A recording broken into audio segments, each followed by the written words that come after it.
Welcome to After the Exchange, a series of podcasts brought to you by the Canadian Medical Association and Interior Health. I'm your host, Dr. Harsh Handel, Executive Medical Director for Physician Engagement.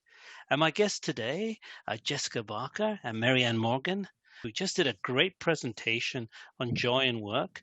And I just want to thank you too. That was a fantastic presentation, particularly the concepts of moral injury and your journey. So the idea of these podcasts is to get to know the people behind the ideas and what brought them on this journey. So Jessica, tell me, why joy in work? That's a good question, Harsh. So maybe I'll just go back. So I'm a palliative nurse is my training. That's my background. And I have been working with this team for the last 8 to 10 years as a kind of a frontline palliative nurse, and then had the opportunity to kind of move into a leadership position and be the manager for the palliative care services in the Central Okanagan. So I've been in that position for about the last 3 years. And then Marianne and I had worked together as colleagues, Marianne being a physician and the co-director of the palliative program. And she, as we were both in leadership roles and kind of leading the hospice palliative care team, really had been seeing and feeling for our own selves that kind of burnout, compassion fatigue, and really seeing it and hearing it from our team.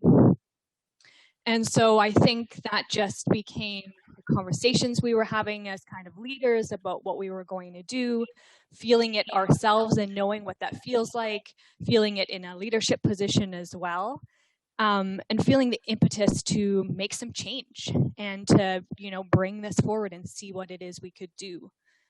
We had the unique opportunity to apply to physician quality improvement. And it was just in one of our kind of palliative ops meetings that we thought, why don't we use this topic and apply and see if we get accepted to PQI? And we did. So that was kind of the catalyst that kind of really drove us to dive into this work. Yeah, because Jessica just mentioned you guys are experiencing burnout. And we'll get into a bit of unpack the word burnout and moral injury in a bit. But what is that feeling? Or is it a gradient of feelings? It depends on who you are. I think it probably is, eh? I think it probably is. I think probably everybody would describe it differently. Last night when I was thinking about this, I thought, I can't do this tomorrow. I feel like I'm too burnt out. What can I tell anybody? But I had a good day today, so I'm feeling good. So I think the way we came about it was I have a full-time or a part-time family practice, and then I also do co-direct the palliative care team. And I'd been to that one-day quality improvement, here's what it is course, and was aware that there was this QI dyad thing coming up, and thinking, okay, which part of my work life could I pick something from? Because I could think of quite a lot of different ones.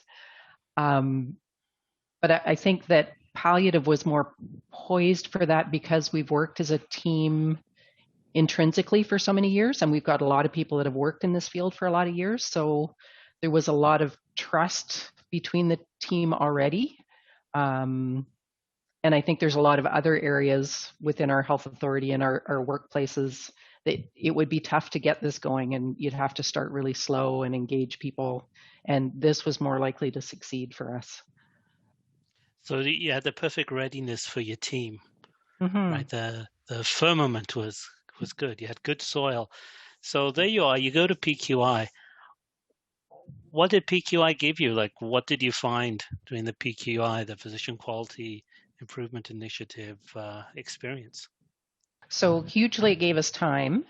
So time to be together away from the workplace and not doing it off the side of our desk. It gave us a forum with other people who were keen on doing the same thing. So other like-minded individuals, even though the projects were all variously different.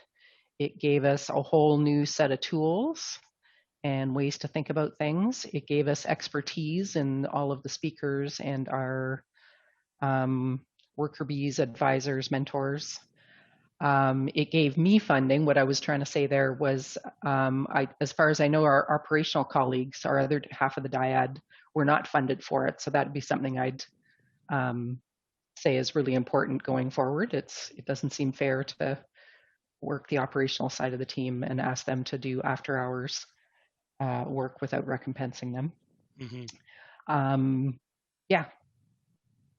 Yeah, I would say too, the other opportunity was to spend time together as dyad partners and like really to build and develop our working relationship, which I think has really pushed us, our team and our project ahead kind of further. And like for myself, from an operational kind of lens, it just gave me time to really hear some of the challenges that physicians have and see some of the strengths that the physicians do bring, and to see how, you know, we can really maximize the dyad partnership with looking at what I bring and looking at what Marianne brings from a professional standpoint. But we also did, you know, exercises of self-assessment and self-reflection, and seeing like what are my strengths and what are Marianne's strengths, and how do we bring those like together, and how do we kind of utilize each other's strengths again to keep kind of pushing this forward and our team forward.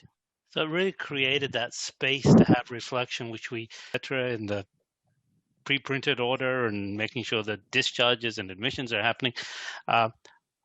That's a rare commodity. That's a rare thing to happen in healthcare. Yeah, it is. And I think especially for this type of topic, where if you yourself are feeling burnt out and feeling some of that moral injury, it takes a lot of energy to look at yourself, never mind a whole team. And so I don't know if we would have been able to really look at this without having the dedicated time and space kind of away from it as well. Because, yeah, you're just in that day-to-day grind and trying to push things along. And so to have had, it was a gift, really. It was a gift to have had that time and space to reflect and really kind of think higher level about this project and have some of that energy to dive into it. So, and tell me if I'm wrong, there's a concept called "Who's My Wingman?" right? Especially coming out of Walter Reed Hospital in the United States, about identifying, you know, who's the person I can rely on when I go into difficult situations.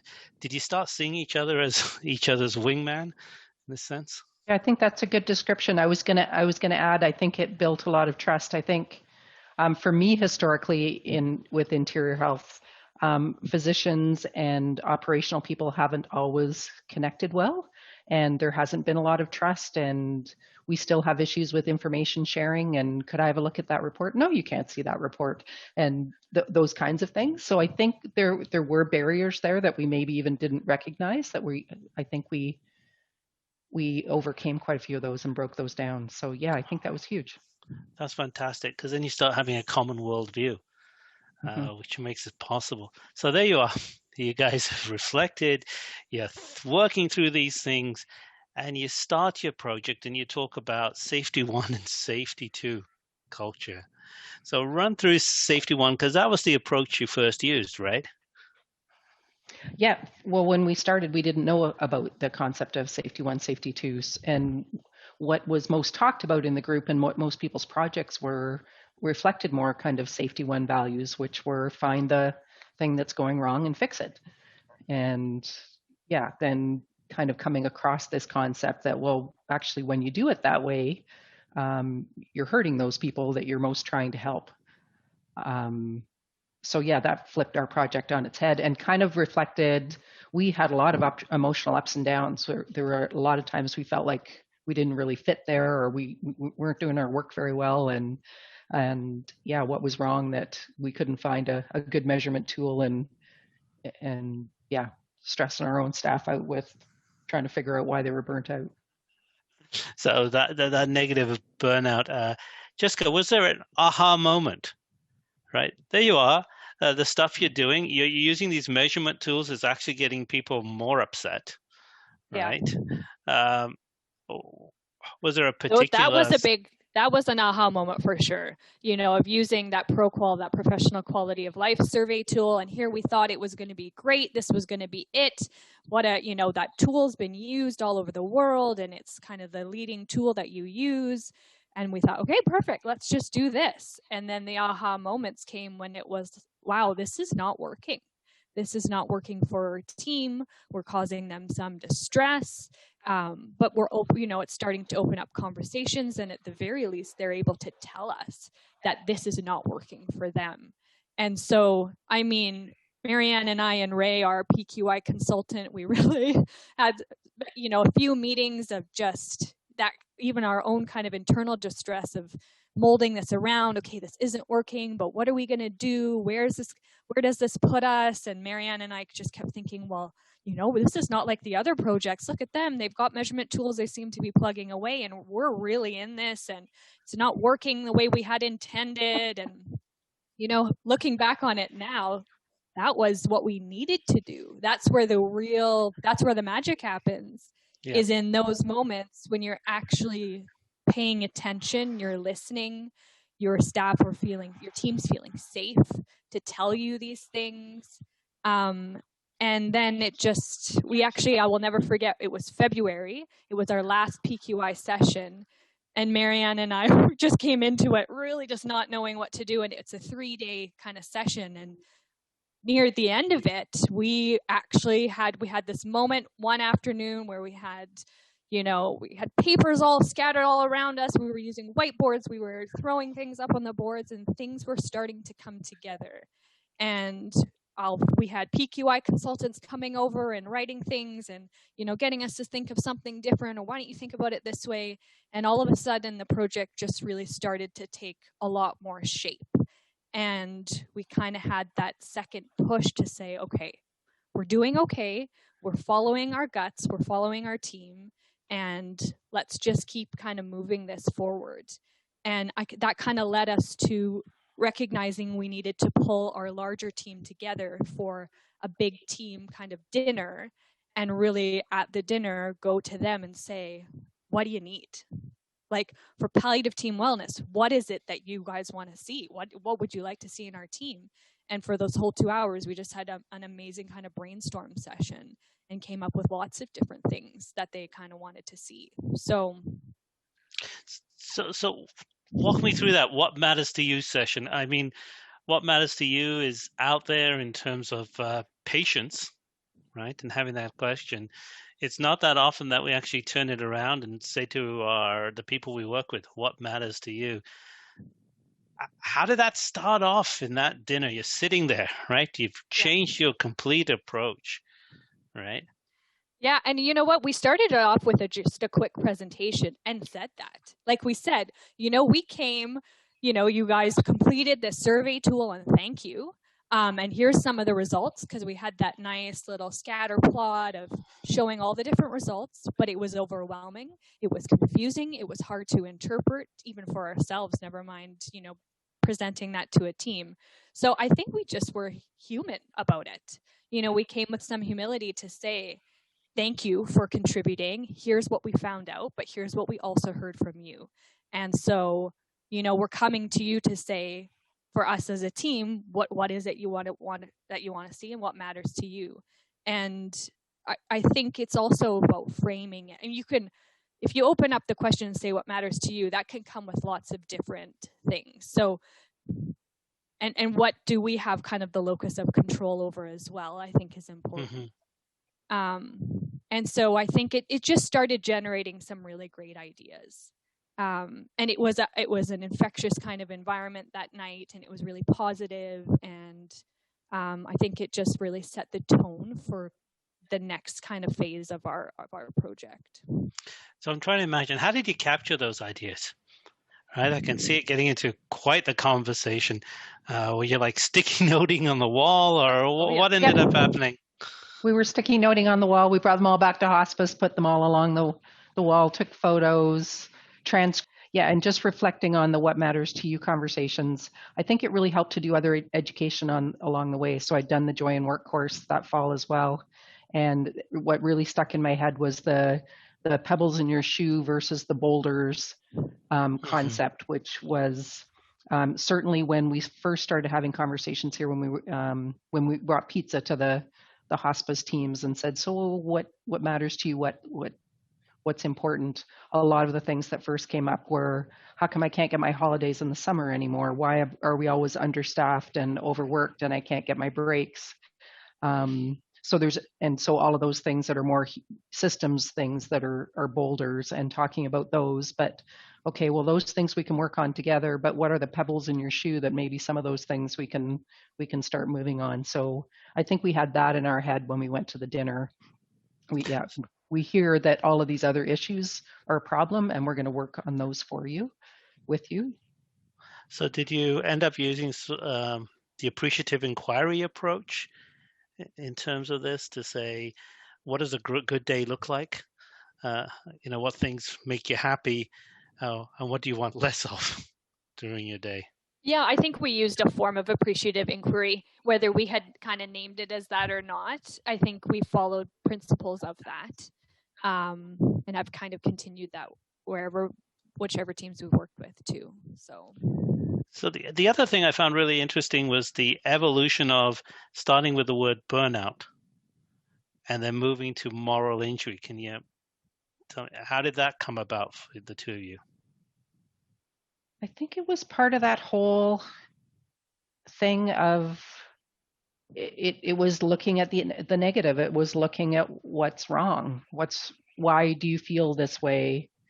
And going from that more outdated or inaccurate approach that, okay, well, it must be something in the workplace. We can just adjust things and then you won't feel burnt out, and more of that Band-Aid approach that we presumed had to be the right answer.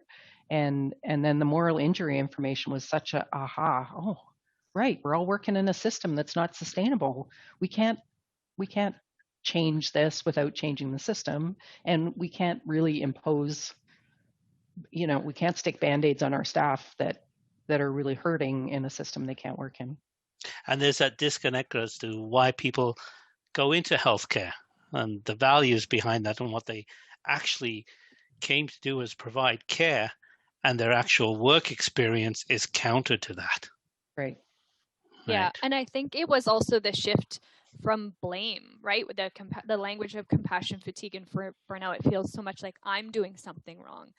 I'm feeling like this because I'm not, taking yoga classes or mindfulness courses or all of these things. And so it's shifting. That was a real kind of aha moment as well when we, was reading about the concept of moral injury and really starting to like switch it around to actually it's more than just me. It's a system, and it's the system that needs to change, and it's shared responsibility at all levels. And I think that's a fundamental shift in engaging as well, and kind of bringing a team approach to it versus that kind of that individual responsibility in it. I had a person describe the sort of traditional approaches. A plate is going to be hit by a hammer, and this is like asking the plate to change itself and be more resilient. Yeah. Great. Another kind of way I've been seeing it just in the last few weeks with vaccine clinics coming along, and almost the reverse. One of the ways of almost treating burnout is it's certainly talking to my colleagues. There's a lot of the family docs in town who are working at the vaccine clinics, and everybody's loving it because patients are engaged and they want to be there, and you have great conversation, and it's this moving together towards things. It's lovely. And I was there this morning. I'm all enthused about the conversations I had and the people I talked to, and their enthusiasm. And I think you hit on something there, Marianne. It's that concept of community. Right, togetherness. So when did you start noticing changes in the people that you worked with, or the way the work was happening? I mean, I would say it was these small increments. So, initially starting to have conversations or inviting, conversations, showing up, at 12 o'clock at night on a night shift and just being open to listening. It was changing some of the language in our day-to-day. So, with the community palliative team, we meet every day at 4:00 just to check in. And that's even been huge. And we start the conversation by saying, what went well today?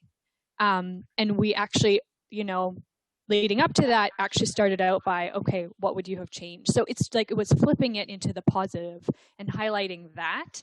And I think it's also about offering the kudos, the genuine kudos in that day-to-day. So kind of those pieces of joy in work that are kind of, I guess, the low-hanging fruit that are easy to implement. I think coming at it from a team approach has been a really, really important piece. So recognizing that within the palliative care team, we've got a wide range of disciplines, from physicians to support workers, nurses, social work. Everybody plays an important role, and everybody was invited to the table to these conversations. So I think that concept of equity and equality was really important, that I think was really successful because it helps to build that trust. And that, as Marianne said, we had good foundations of trust, but I think we've continued to really build a lot of that. And I'm just thinking along the way, there were other things happening at the same time. So Jessica had a relationship with UBCO and engaged the Smart Mindfulness course, which was an 8-session experience that ran both in the fall and the spring that we were doing this work. So that was 40 of our team members that went through and did this. And then quite amazingly, the retired RN that was running it continued to offer weekly Zoom sessions with any of the palliative group that wanted to join. So there were all kinds of linkages and things that were happening that spun off that were helpful to people. We also, Jessica had some staff members that came to her and said, we're interested in helping with this work. So we now have a wellness group that gets together and has been advising us and meeting, and Jessica made time for them to create a to-do list and what's important from their perspective. And so we're trying to meet monthly. That's been challenging during COVID, but we're trying to get back on track. But it actually seems like you have a collective ownership of this journey as a group. Which was the whole idea. It shouldn't come from us. That we failed if the ideas are coming from us. Mm-hmm. Yeah, I think that was really exciting when the staff started coming forward and saying, hey, like, I really want to be a part of this. Like, what can we do? And it was like, yes, like you can't write that, but like that just has to come naturally and organically. And then I just look at Marianne and I as facilitators, like what do you need? So, by giving them a day, a paid working day, which came from my operational budget, I felt like that was justified to give them that working group paid working days to be able to come together, and they have developed and drafted kind of a plan for the team. And yeah, I mean, so that is so fantastic to see. Amazing. It really fired us up. So here I am, like, let's pretend that I'm quote unquote Mr. Return on Investment. I'm looking at my curves on my dashboard somewhere in the nether regions of the health authority, and I come to you two and say, so tell me, what has been the return on investment on this? Why should I invest in what you guys are doing? I mean, I think we have an excellent business case for joy in work. Within our own team, the fact that we saw a 50% decrease in sick time from our particularly our hospice team was huge. And, if you look at the trends of our sick time for hospice, it has consistently been going up and up and up. And in 1 year, we're able to, not only change the direction of the curve, but actually really lower the direction of the curve. And that was during COVID. Like a lot of the work that we have done, I think really has set up our team to be resilient over COVID. Not to say that it hasn't been hard. It has been really challenging. But I think we've demonstrated the concept of resiliency and your ability for your team to kind of bounce back and really, be able to steer this ship when it's very, very turbulent waters, and not be totally overwhelmed, and not be able to kind of move further. So I think staff engagement, their satisfaction in coming to work.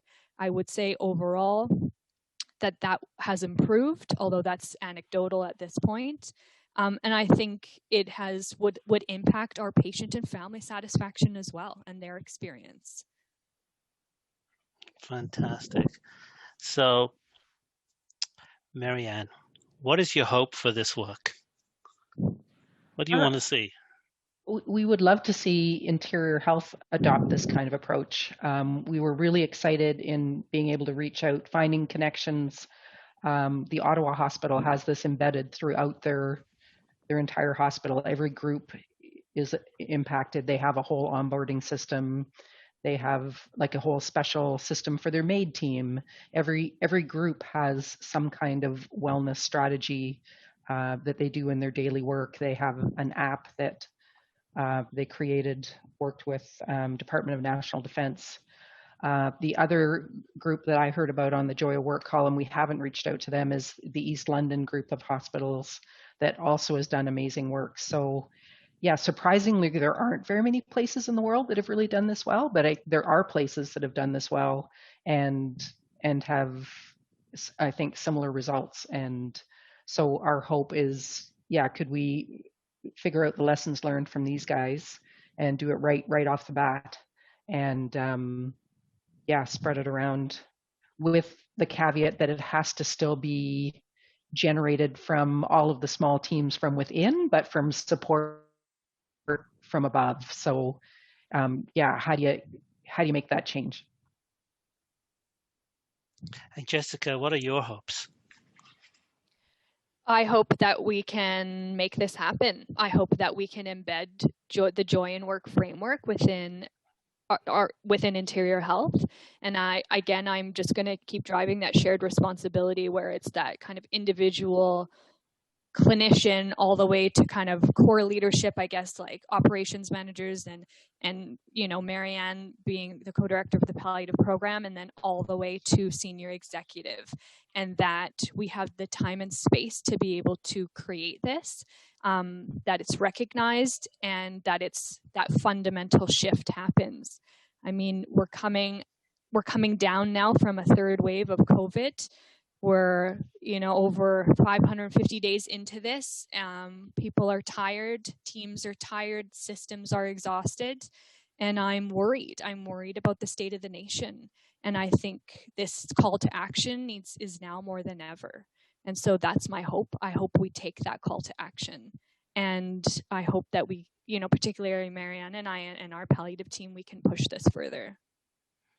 So I want to thank you two for agreeing to have this conversation, and I strongly support this call that you have sent out. I wish you all the best, and we will do our best to support this work, because this comes from compassion.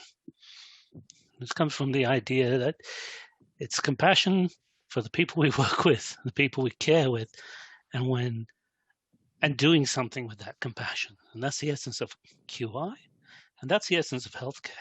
So thank you. Thank you very much. This is Dr. Harsh Handel, Executive Medical Director, Physician Engagement.